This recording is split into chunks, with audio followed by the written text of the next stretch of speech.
emploi repère. Sous prétexte de simplification, l'employeur supprime nos 4 grilles actuelles. La grille des employés cadres, celle des personnels des établissements, celle des informaticiennes et des informaticiens, et celle des ingénieurs conseils.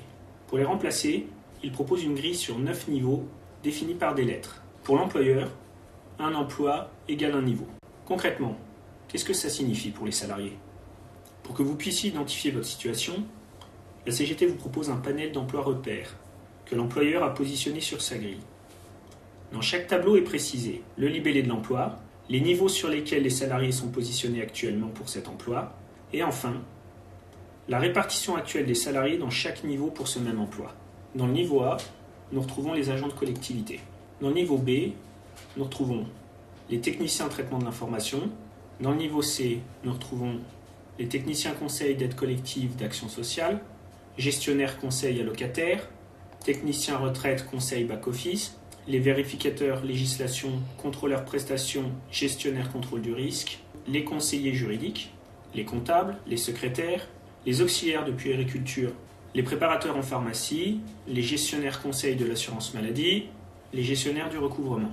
Sur le niveau D seront positionnés les emplois de conseiller informatique service, référent technique de la tarification des ATMP, les assistants de direction, les éducateurs sportifs, les gestionnaires infrastructures matériel logiciel.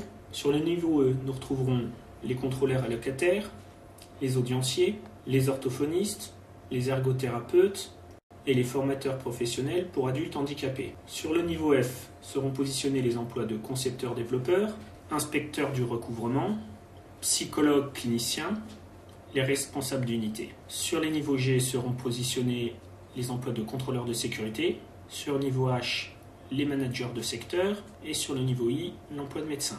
Le projet de l'employeur déclasse 22% des salariés.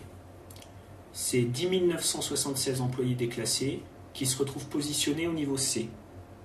C'est 10 467 cadres qui sont déclassés, dont 1327 positionnés au niveau C, 3547 au niveau D, 3112 au niveau E ou F et 2481 au niveau G, H ou I. La CGT n'accepte aucun déclassement.